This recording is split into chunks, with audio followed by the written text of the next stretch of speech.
Good morning, children. How are you all? I hope you all are doing well, staying safe and fit and fine.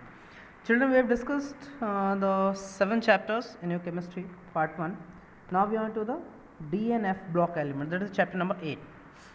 And after studying this unit, we will be able to learn the positions of D and F block elements in the periodic table. You will be able to know the electronic configuration of transition and inner transition elements, जिसमें actinoids के electronic configuration, oxidation states, comparison with lanthanoids, ये सब CBC ने हटा दिया है. Even lanthanoids की जो केमिकल रिएक्टिविटी है उसको भी रिमूव कर दिया है. इसके अलावा इस चैप्टर में this preparation and properties of KMnO4 and K2Cr2O7 इसको भी रिमूव कर दिया. ठीक है, तो इन सारी चीज़ों को हटा करके हम ये चैप्टर पढ़ेंगे. ठीक है बच्चों, जो डी ब्लॉक है पीरियोडिक टेबल का, उसमें जो एलिमेंट्स होते हैं वो आपके ग्रुप 3 से लेकर के ग्रुप 12 तक के आपके एलिमेंट्स उसमें पाए जाते हैं. ठीक है, जिसमें जो आपका डी ऑर्बिटल होता है, ठीक है, ये प्रोग्रेसिवली जो है फिल्ड होता है each of the 4 long periods. ये जितने भी नीचे के जो लॉन्ग पीरियड्स हैं आपके, उनको फिल करता है बेसिकली. ठीक है, जो एफ ब्लॉक के एलिमेंट्स होते हैं, ठीक है, that is 4f 5f orbital. ठीक है, ये जो है बाकी के जो 2 लॉन्ग पीरियड्स होते हैं उनको फिल करते हैं. तो ये जो एलिमेंट्स होते हैं, they are basically formal members of group 3 from which they have been taken out to form a what separate f block of the periodic table. ठीक है, जो नेम है transition metals and inner transition metals, they are often use to refer the elements of what d and f block respectively. ध्यान रखना, जो D block के elements होते हैं, ठीक है, उनको हम ट्रांजिशन मेटल्स बोलते हैं, और जबकि एफ ब्लॉक के जो एलिमेंट्स होते हैं, what we call it the inner transition metals. Okay, देखिए अगर हम बात करें तो जनरली यहाँ पे 3 सीरीज़ हैं ट्रांजिशन मेटल्स की. एक 3D सीरीज़ है स्कैंडियम से जिंक तक, 4D सीरीज़ Y2CD कैडमियम तक, और FD सीरीज यानी 5D सीरीज़ है आपके वो लैंथेनम टू मर्क्यूरी तक. ठीक है, अगर हम Ce और Lu को हटा दें तो. जबकि जो 4th यानी 60 सीरीज़ है, ये बिगिन होते हैं आपके एक्टिनम्स, और अभी भी ये इनकम्प्लीट है. ठीक है, जो बाकी की 2 सीरीज है इनर ट्रांजिशन मेटल्स के यानी 4f और 5f, they are known as lanthanides and actinoids. ध्यान रखना, 4f जो इनर ट्रांजिशन मेटल्स में जो 4f है, जो 4f सीरीज है, उसको हम लोग लैंथेनाइड्स बोलते हैं. ठीक है, और जो 5f है उसको हम क्या बोलते हैं, एक्टिनॉइड्स बोलते हैं. ठीक है ना. नाउ स्ट्रिक्टली स्पीकिंग, देखो जो ट्रांजिशन एलिमेंट होते हैं, they can be defined as what, one which has incomplete filled d orbitals in it ground state. Transition elements वो होते हैं जिनके पास इनकम्प्लीटली फिल्ड डी ऑर्बिटल्स होते हैं उनके ग्राउंड स्टेट में, है ना, या उनकी जो ऑक्सीडेशन स्टेट्स भी जो है मतलब उसी में होते हैं, यानी in any one of its, यानी एक ऑक्सीडेशन स्टेट में होंगे और दूसरा क्या कि उनकी डी ऑर्बिटल्स क्या होंगे, इनकम्प्लीट फील्ड होंगे. जिंक, कैडमियम, मर्क्यूरी, ठीक है ना, जो ग्रुप 12 के हैं, इनके पास जो क्या होते हैं वो फुल यानी D10 यानी फुल कन्फिग्रेशन होता है. ठीक है, इन उनके ग्राउंड स्टेट में. जबकि अगर कॉमन ऑक्सीडेशन स्टेट देखें, ठीक है, ऐसा नहीं है. So they are not regarded as what transition metal. कि कौन कौन इसमें ट्रांजिशन मेटल नहीं है, जिंक नहीं है, कैडमियम नहीं है और मर्क्यूरी नहीं है. क्यों? क्योंकि इनके डी ऑर्बिटल कंप्लीटली फुल होते हैं. ठीक है, however being the end members of the 3 transition series, the chemistry studied along with the chemistry. हालांकि हैं मतलब उसी में मेंबर्स हैं, तो बस इनको ट्रांजिशन एलिमेंट्स के साथ ही पढ़ा जाता है, बट ये बेसिकली ट्रांजिशन एलिमेंट्स में आते नहीं है. क्यों नहीं आते? क्योंकि इनके डी ऑर्बिटल्स कंप्लीटली फिल्ड है. ठीक है, now the presence of partially filled D and F orbitals in their atom set the study of what transition elements and their compounds. Apart from that, the main group sorry. ठीक है, तो ये बात हो गई बच्चों ट्रांजिशन एलिमेंट्स की, inner transition और ट्रांजिशन की. अब एक एक करके हम इनको डिस्कस करते हैं. जो ट्रांजिशन यानी डी ब्लॉक एलिमेंट है, उनकी पोजीशन पीरियोडिक टेबल में अगर हम देखें तो मैंने अभी आपको बताया कि ये एक लार्ज मिडिल सेक्शन क्या करता है, ऑक्यूपाई करता है, जी ब्लॉक, है ना, ये एस और पी के बीच में. द वेरी नेम यानी जो ट्रांजिशन है, it is given to the elements of d block is only because of their position between what s and p block. इनका ट्रांजिशन का मतलब होता है बीच में, तो इसलिए ये नाम दिया गया है क्योंकि ये जो है वो ये पी और एस के बीच में आते हैं, है ना. जो डी ऑर्बिटल्स होते हैं, they are the what penultimate energy level in their atom and they receive the electrons give rise to the 3 rows of the transition metal. जैसे 3D, 4D और 5D, ये 3 ये लोग बनाते हैं. ठीक है, जो फोर्थ रो है यानी जो 6D है ये अभी भी क्या है बच्चों, इनकम्प्लीट है, ध्यान रखना इस चीज़ को। इलेक्ट्रॉनिक कन्फिग्रेशन की अगर बात करें तो इनका जो इलेक्ट्रॉनिक कन्फिग्रेशन है वो क्या है, n-1 d⁻1 - 10 ns 1 से 2। यहाँ पे 1 - n के किस लिए स्टैंड कर रहा है, ये स्टैंड कर रहा है कि जो इनर डी ऑर्बिटल्स हैं जिनके पास 1 से 10 तक कोई भी इलेक्ट्रॉन हो सकते हैं, ठीक है। और जो आउटर मोस्ट है यानी ns ऑर्बिटल है इसके पास 1 या 2 इलेक्ट्रॉन हो सकते हैं। तो ये एक प्रोबेबिलिटी होती है, यानी जो आपके इनर वाले हैं वो d, वो उसमें 1 से 10 तक हो सकते हैं, और जो आउटर वैलेंस आपके इलेक्ट्रॉन होंगे वो 1 से 2 तक हो सकते हैं। समझ में आ रहा है? चलिए यहाँ पे देख सकते हैं, यहाँ पे आउटर इलेक्ट्रॉनिक कन्फिग्रेशन दिया गया है ट्रांजिशन एलिमेंट का।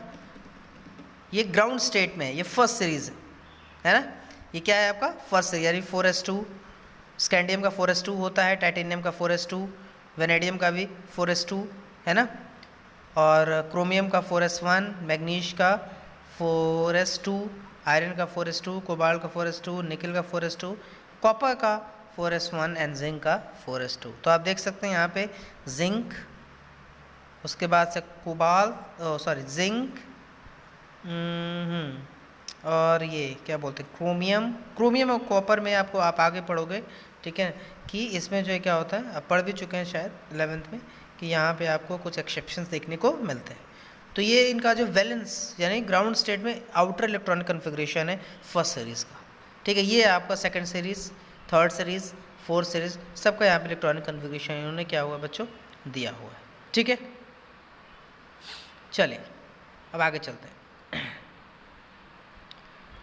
जनरल प्रॉपर्टीज़ पे अगर हम बात करें, जो बच्चों फिजिकल प्रॉपर्टीज़ होते हैं, नियरली जितने भी ट्रांजिशन एलिमेंट्स होते हैं they display the typical metallic property, है ना। इनमें इनके अंदर टिपिकल मेटलिक प्रॉपर्टी आपको देखने को मिलती है, जैसे और साथ में इनके जो टेंसाइल स्ट्रेंथ होती है वो बहुत ज़्यादा होती है, high tensile strength, ductility, malleability high, यानी जो मेटलिक प्रॉपर्टीज़ होती है वो बहुत ज़्यादा होती है इनके अंदर। समझ में आ रहा है?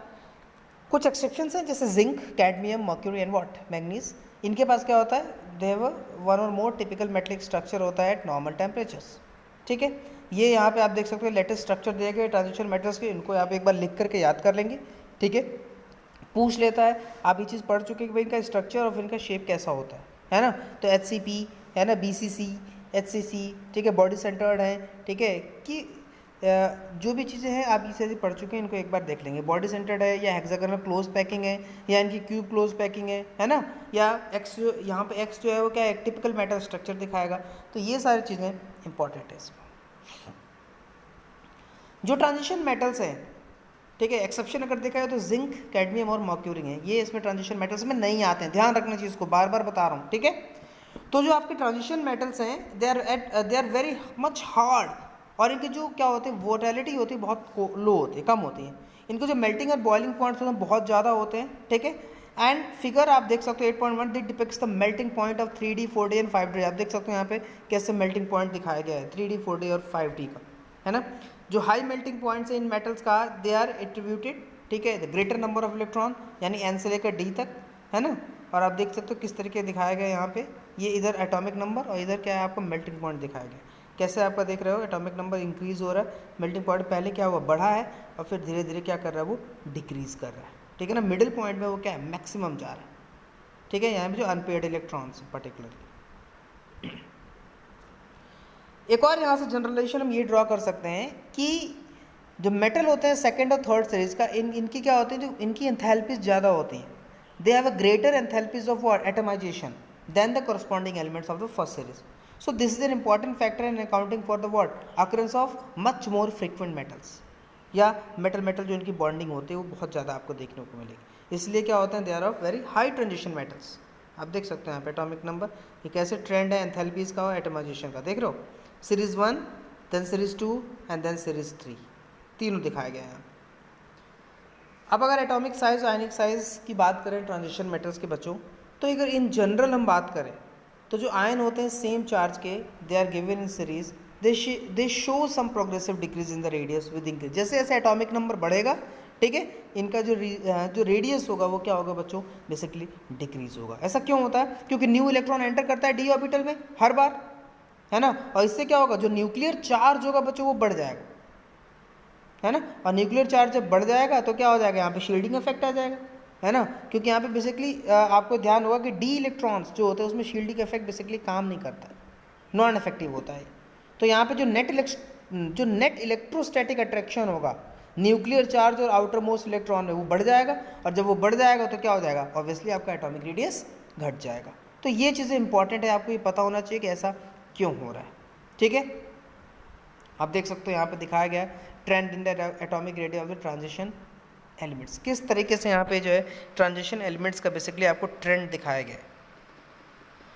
तो यहाँ पे लेंथेनाइट कॉन्ट्रैक्शन से आपसे बहुत सवाल पूछे जाते हैं, आपको पता होना चाहिए कि क्या होता है बेसिकली, है ना। देखो मैं बताता हूँ क्या होता है बेसिकली, कि जो फिलिंग होती है 4f, जो देखो जो 4f की जो फिलिंग होती है ना वो 5d से पहले हो जाती है, जबकि अगर आप जो सीरीज़ अगर ध्यान दो 11th में पढ़ा था तो 4f में बाद में होना चाहिए, 4d में पहले होना चाहिए, इलेक्ट्रॉन फिल होने चाहिए।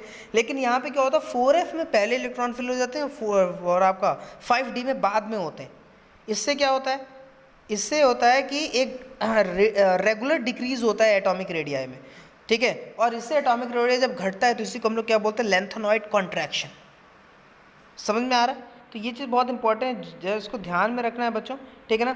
विच essentially compensates for the expected increase in what, atomic size with the increase in atomic number. तो जो नेट रिजल्ट होता है इस लेंथेनॉइड कॉन्ट्रैक्शन का वो ये होता है बच्चों, ठीक है, that the second and the third D series they exhibit the similar radii. ये लेंथेनॉइड कॉन्ट्रैक्शन की वजह से होता है, यानी 4f वाला पहले भरने लगता है 5d से, तो ये लेंथेनॉइड कॉन्ट्रैक्शन देखने को मिलता है। और उसकी वजह से क्या होता है, जो second and third D series है ना, उनकी रेडियाइज लगभग आपको सिमिलर देखने को मिलती है। इवन जो फिजिकल और केमिकल प्रॉपर्टीज हैं इनकी वो भी आपको लगभग सेम देखने को मिलती है, ठीक है। So the factor which is responsible for the lanthanoid contraction somewhat similar to that observed in what, ordinary transition series. इस चीज़ का ध्यान रखिएगा, है ना। तो यहाँ पे शील्डिंग, किस तरह की शील्डिंग इफेक्ट यहाँ पे शो हो रहा है वो चीज़ मैंने आपको बताया, कैसे लेंथेनॉइड कॉन्ट्रैक्शन हो रहा है, जिसकी वजह से दो जो आपके थर्ड डी सीरीज के एलिमेंट्स हैं, ठीक है, उनमें रेडियाई भी सेम रहेगा और फिजिकल और केमिकल प्रॉपर्टीज भी लगभग सेम रहेंगे। आप देख सकते हो यहाँ पे एलिमेंट, इनका इलेक्ट्रॉनिक कन्फिग्रेशन, इनके enthalpy of sorry atomization, ionization enthalpy, मतलब पूरा फिजिकल प्रॉपर्टीज यहाँ पे आपको इस टेबल में देखने को मिलेगी, ठीक है।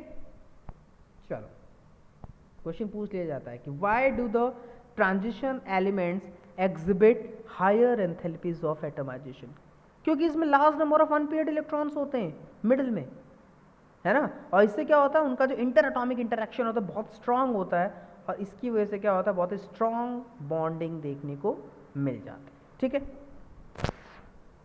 अभी मैंने बताया अनाइजेशन एंथैल्पीज के बारे में बच्चों कि due to an increase in nuclear charge, ठीक है, ध्यान रखिएगा, जैसे जैसे न्यूक्लियर चार्ज बढ़ता है ना, it accompanies the filling of the inner d orbital, इसलिए क्या होता है अनाइजेशन एंथैल्पी आपकी बढ़ जाती है जैसे जैसे हम क्या होता है जैसे जैसे आगे हम बढ़ते हैं लेफ्ट से राइट। हाउएवर बहुत सारे वेरिएशन आपको देखने को मिलती हैं, टेबल आप 8.2 में देख भी सकते हैं, ठीक है।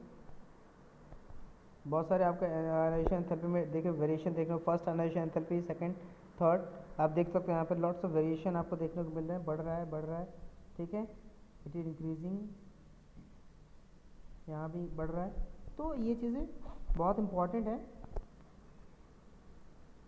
द फर्स्ट अनाइजेशन एंथैल्पी होती है इन जनरल वो क्या होती है, बढ़ती है, इंक्रीज होती है, क्यों, और जो मैग्नीट्यूड होता है वो भी क्या होता है बढ़ता है। थर्ड एंड सेकंड और थर्ड के अगर देखा जाए सक्सेसिव एलिमेंट्स को देख लिया जनरली वो हायर होता है ना। तो यहाँ पे इरेगुलर ट्रेंड आपको देखने को मिल जाता है फर्स्ट अनाइजेशन एंथैल्पी का, किसमें, 3D मैटर्स में, है ना। दो of little chemical significance it can be counted for what, considering that the removal of one electron alter the relative energy. अगर ये इलेक्ट्रॉन निकलता है तो वो क्या करता है, कर देता है बेसिकली आपको इनकी जो रिलेटिव एनर्जी उसको अल्टर कर देता है, यानी 4s और 3D ऑर्बिटल्स, है ना। तो इस वजह से चीज़ें आपको देखने को यहाँ पे मिलती हैं। तो बच्चों ये चीज़ ध्यान रखिएगा कि यहाँ पे रीऑर्गेनाइजेशन होता है एनर्जी का, है ना, एनर्जी एक्सचेंज होती है और नंबर ऑफ जो इलेक्ट्रॉन्स होते हैं वो इंक्रीज हो जाते हैं, है ना। Now from the transference of s electron into d, यानी s से d में वो बेसिकली क्या होते हैं, ट्रांसफर होते हैं। There is a generally expected increasing trend in the values of the effective nuclear charge. आपको देखने को ट्रेंड देखने को मिलेगा कि जो इफेक्टिव न्यूक्लियर चार्ज है वहाँ पे इंक्रीज बेसिकली हो रहा है, ठीक है। However the value of chromium is lower because of the absence of, chromium पे कोई चार्ज नहीं है तो इसकी वजह से क्या होता है, इसकी वैल्यू कम होती है ना। तो इस पैराग्राफ में बेसिकली आपको बच्चों यही समझाएगा कि कैसे जो है आपको आयोनाइजेशन एंथैल्पी में वेरिएशन देखने को मिल रही है ना। तो इसमें आपको बहुत सारे फैक्टर्स हैं, ठीक है, कॉमन ऑक्सीडेशन स्टेट है, ठीक है, उसके बाद से वैलेंस इलेक्ट्रॉन्स हैं, ठीक है, ये सारी चीज़ें इसमें मायने रखती हैं, ठीक है ना, इंपॉर्टेंट है, इसको ध्यान में रखिएगा। तो जो आयोनाइजेशन एंथैल्पी हो गई, it also give some guidance concerning the relative stabilities of what oxidation state, and this problem very complex and not amenable to read the word generalisation. से कोई जनरलाइजेशन निकाल नहीं सकते, क्योंकि कभी कभी इसको क्वेश्चन आपको पूछे जा सकते हैं, है ना। ऑक्सीडेशन स्टेट आप देख सकते हो इस टेबल में दिया गया है, ठीक है ना। बहुत सारे वैरायटी ऑफ ऑक्सीडेशन स्टेट देखने को मिलती है, ये बहुत इनकी खास बात है। स्कैंडियम में देखो +3, टाइटेनियम में +2 +3 +4, है ना, वेनेडियम में +2 +3, तो बहुत सारा इसमें आपको देखने को ऑक्सीडेशन स्टेट मिल जाता है, ठीक है।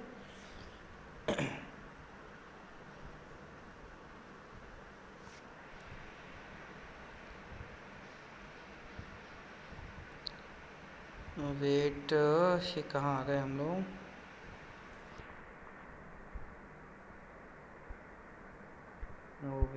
to the coordination chemistry.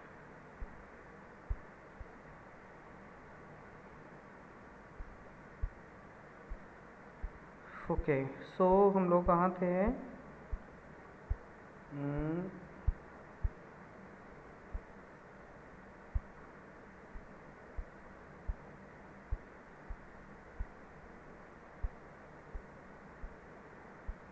Yes oxidation state पे थे।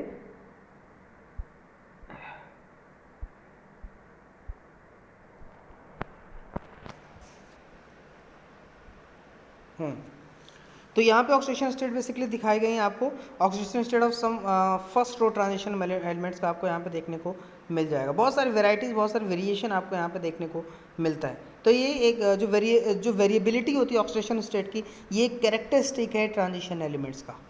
और ये क्यों अराइज होता है ये जानना बहुत ज़रूरी है बच्चों।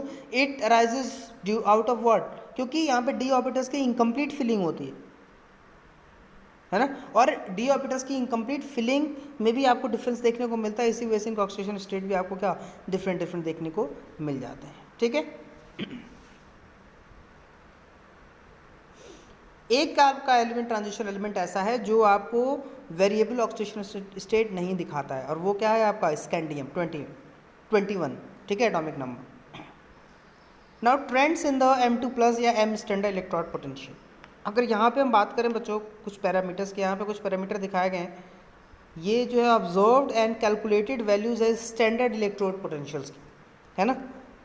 ये किसकी, observed and calculated values of standard electrode potential आपको देखने को यहाँ पे मिल रहा है। तो इसमें it contain the thermochemical parameters which is related to the transformation of what solid metal atoms to M2+ ion in the solution and their standard electrode potential।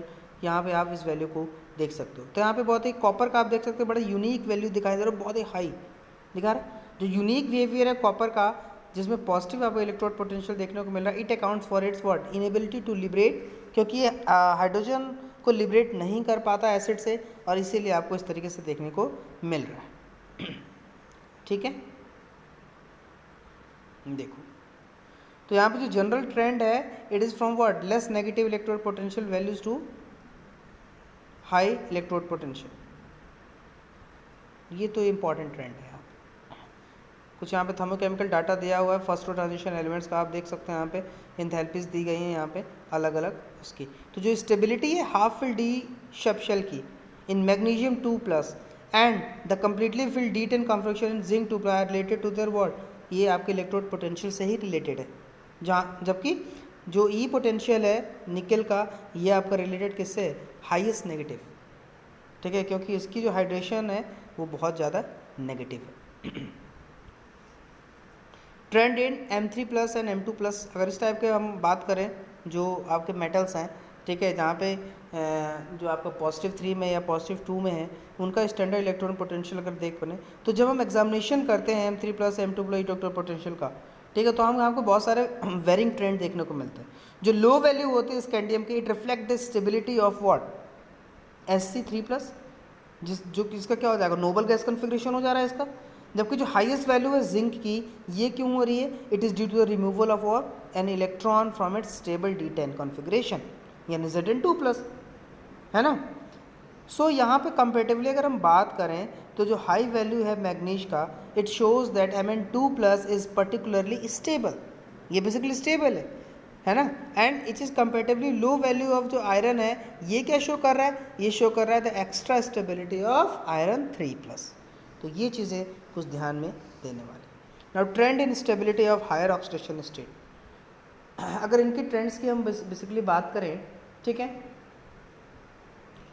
तो आप देखो कि यहाँ पे जो टेबल है 8.5, ये स्टेबल हैलाइड्स को दिखा रही है 3D सीरीज़ को, ट्रांजिशन मेटर देख सकते हो। तो यहाँ पे जो बेसिकली बच्चों आप देख रहे हो कि जो हाईएस्ट ऑक्सीडेशन नंबर है वो TiX4 यानी टेट्रा हैलाइड्स इस क्या कर रहा है, स्कोर कर रहा है, VF5 और Cr क्रोमियम हेक्साफ्लोराइड ये। जबकि जो +7 स्टेट है मैग्नीज की, it is not represented in the simple halide, but MnO3F is known and beyond Mn no metal has trihalide. किसी के पास आप देख सकते हो Mn के बाद किसी के पास जो है क्या है, they do not have trihalide except FeX3 और COF3 को छोड़ दिया जाए तो यहाँ पे जो एबिलिटी है फ्लोरीन की is to establish the highest oxidation stage. ऐसा क्यों होता है कि जो फ्लोरीन होता है ये हाईएस्ट ऑक्सीडेशन स्टेट बेसिकली आपको क्यों दिखाता है, it is due to what, it has a either it has the higher lattice energy as in the case of COF3 और इसका हायर बॉन्ड एंथैल्पी भी आपको देखने को मिल जाते हैं, ठीक है। तो ये कुछ चीज़ें यहाँ पे बच्चों इंपॉर्टेंट है। यहाँ पे देखो 3D मेटल्स के कुछ आपको ऑक्सीडेशन नंबर दिखाए गए हैं, यानी 3, 4, 5, 6, 7, 8, 9, 10, 11, 12 ये ग्रुप्स हैं। और आप देख सकते हो कि +7 कौन दिखा रहा है, सिर्फ मैग्नीज Mn2O7 दिखा रहा है। +6 कौन दिखा रहा है, सिर्फ CrO3 दिखा रहा है। जबकि सबसे ज़्यादा आपको देखने को मिलेगी +3, है ना। +3 में देखो बहुत ज़्यादा है। उसके बाद +2 में भी आपको बहुत सारा ऑक्साइड्स जो है 3D मेटल्स के इसमें ऑक्सीडेशन स्टेट या ऑक्सीडेशन नंबर शो करते हैं। केमिकल रिएक्टिविटी की अगर हम बात करें, ठीक है, तो जो ट्रांजिशन जो मेटल्स होते हैं दे आर वेरी वाइडली, है ना, the transition metals very widely in their chemical reactive. बहुत ज़्यादा आपको वेरिएशन देखने को मिल जाता है ना, क्योंकि बहुतों के पास क्या होता है, they have the sufficiently electropositive to dissolve in mineral acid, है ना। इसमें कुछ तो ऐसे होते हैं कि जो मिनरल एसिड्स में डिजॉल्व हो सकते हैं, जबकि कुछ क्या होते हैं, ऑल्दो अ फ्यू जो नोबल है, दैट इज़ जो नोबल हैं वो बिल्कुल भी इफेक्ट नहीं होते हैं एसिड्स के द्वारा। So the metal of the first series अगर हम बात करें, ठीक है, तो जो metal of the first series with the exception of copper are relatively more reactive and are oxidise by 1 molar of what, H+। ध्यान रखना, है ना। जो फर्स्ट सीरीज के मेटल्स हैं अगर हम कॉपर को छोड़ दें तो रिलेटिवली बहुत ज़्यादा रिएक्टिव होते हैं और ये 1m H+ के द्वारा ऑक्सीडाइज किए जा सकते हैं। Though the actual rate at which these metals react with oxidizing agents like hydrogen ion is sometimes slow। समझ में आ रहा है? इस चीज़ का ध्यान रखना कि भाई मैंने बताया कि जो फर्स्ट सीरीज के मेटल हैं अगर कॉपर को छोड़ दिया जाए तो बहुत ज़्यादा रिएक्टिव होते हैं and are oxidise by 1m H+। दो जो एक्चुअल रेट है इन इस मेटल्स का, ठीक है, they react with what, oxidising agent like hydrogen ion, ठीक है, वो बहुत स्लो होता है। फॉर एग्जाम्पल टाइटेनियम हो गया, वेनेडियम हो गया, in practice they all are what, passive to dilute, ये पैसिव होते हैं और ये बेसिकली नॉन ऑक्सीडाइजिंग एजेंट में डाइल्यूट हो जाते हैं रूम टेम्परेचर पे, ठीक है। तो ये सब चीज़ें इंपॉर्टेंट हैं। मैग्नेटिक प्रॉपर्टीज से बात करें बच्चों, तो when a magnetic field is applied to substances, अगर हम मैग्नेटिक फील्ड अप्लाई करते हैं किसी भी सब्सटेंसेस को, mainly 2 types of magnetic behaviour और ऑब्जर्व, डायमैग्नेटिज्म और पैरामैग्नेटिज्म। ये पता है यूनिट 1 में आप पढ़ भी चुके हैं इसके बारे में। तो जो डायमैग्नेटिक सब्सटेंसेस होते हैं they are repelled by applied field, ध्यान रखिएगा। जो डायमैग्नेटिक सब्सटेंसेस होते हैं they are repelled by the applied field, while जो पैरामैग्नेटिक सब्सटेंसेस होते हैं दे आर अट्रैक्टेड, है ना। तो substances which are attracted very strongly are said to be ferromagnetic. ये 3 कैटेगरीज हैं, इसको ध्यान में रखिएगा। इनफैक्ट जो फेरोमैग्नेटिज्म होता है is an extreme form of paramagnetism, है ना। जो फेरोमैग्नेटिक होता है ये क्या होता है, it is extreme form of paramagnetism and many of the transition metals ion are वो क्या होते हैं, जनरली पैरामैग्नेटिक होते हैं, ठीक है।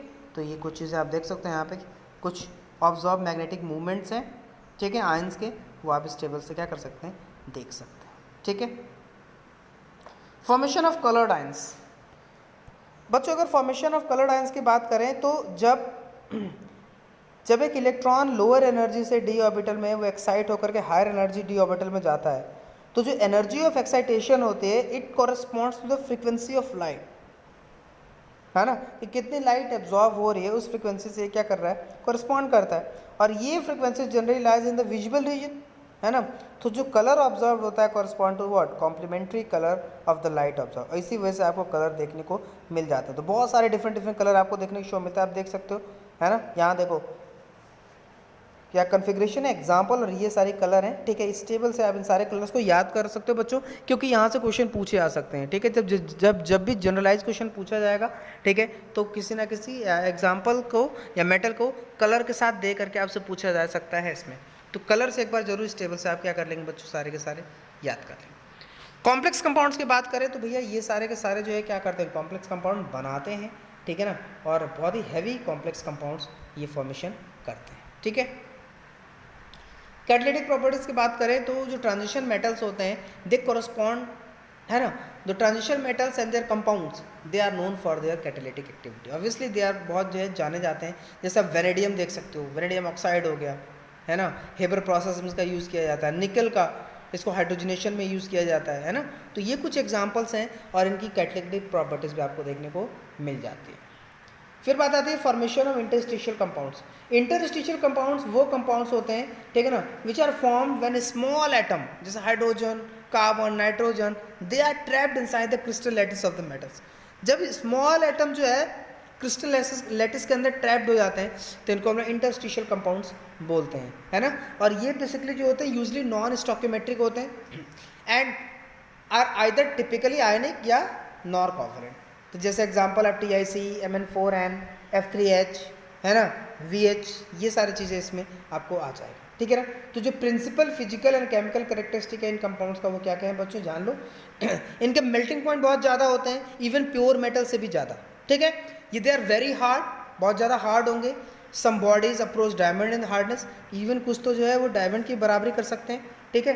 They retain the metallic conductivity, metallic conductivity को रिटेन करते हैं, और ये केमिकली क्या होते हैं बच्चों, इनर्ट होते हैं, ठीक है। एलॉय फॉर्मेशन की बात करें तो यस, इनमें आपको एलॉय फॉर्मेशन भी आपको क्या होगा बच्चों, देखने को मिल जाएगा।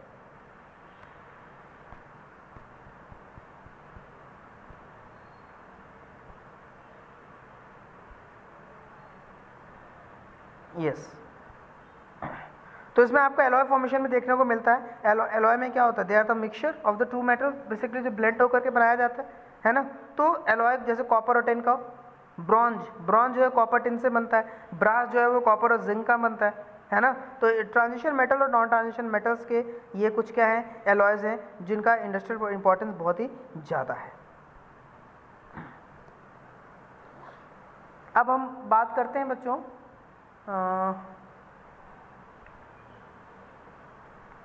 some important compounds of the transition, oxides and what, oxygen ions of the metals।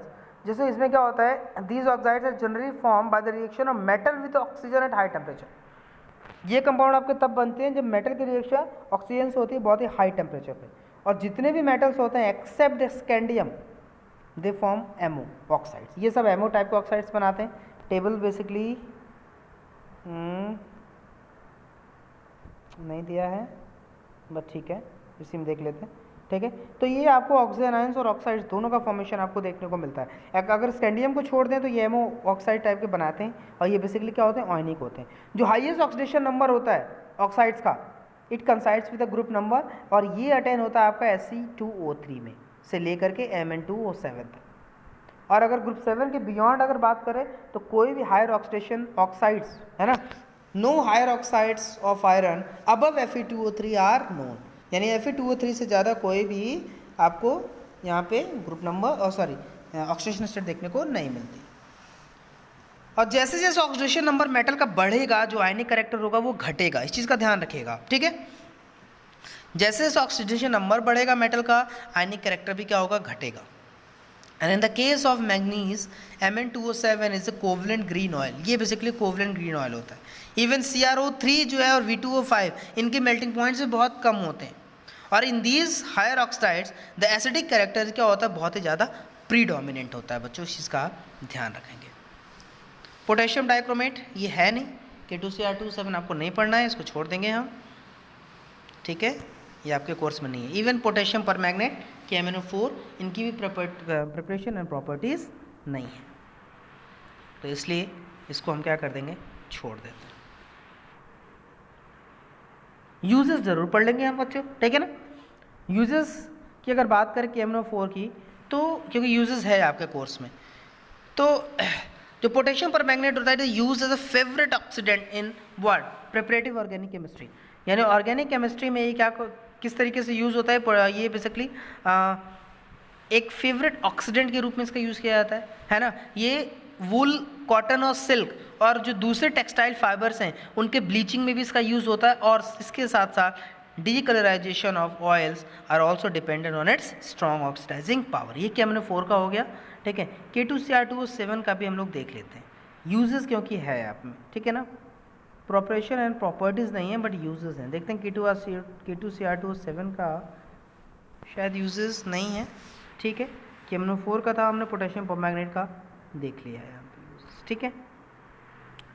तो आज के लिए बस इतना ही बच्चों। अब जो इनर ट्रांजिशन मैटर्स है, यानी जो F block element, D block खत्म हुआ, F ब्लॉक एलिमेंट्स में लैंथेनॉइड और एक्टिनॉइड है, उसमें भी बच्चों, ठीक है, केमिकल रिएक्टिविटी लैंथेनॉइड्स की नहीं है, एक्टिनॉइड्स के इलेक्ट्रॉनिक कन्फिगरेशन, ऑक्सीडेशन स्टेट और कंपैरिजन जो है लैंथेनॉइड से वो चीज़ नहीं है। तो इसको हम लोग नेक्स्ट लेक्चर में खत्म होगा, नेक्स्ट लेक्चर में चैप्टर आपको क्या हो जाएगा बच्चों, खत्म हो जाएगा, ठीक है। जितने भी इससे रिलेटेड यानी D ब्लॉक से रिलेटेड जो भी NCERT क्वेश्चंस हैं उनको कॉपी में आप करके रखेंगे, ठीक है, और क्योंकि वो मैं आपको थर्सडे को देखूंगा, थर्सडे को आपको सबमिट करना है, 2 दिन या 3 दिन का आपको टाइम दे रहा हूँ, ठीक है। मिलते हैं नेक्स्ट लेक्चर में, तब तक के लिए बच्चों टेक केयर, बाय बाय।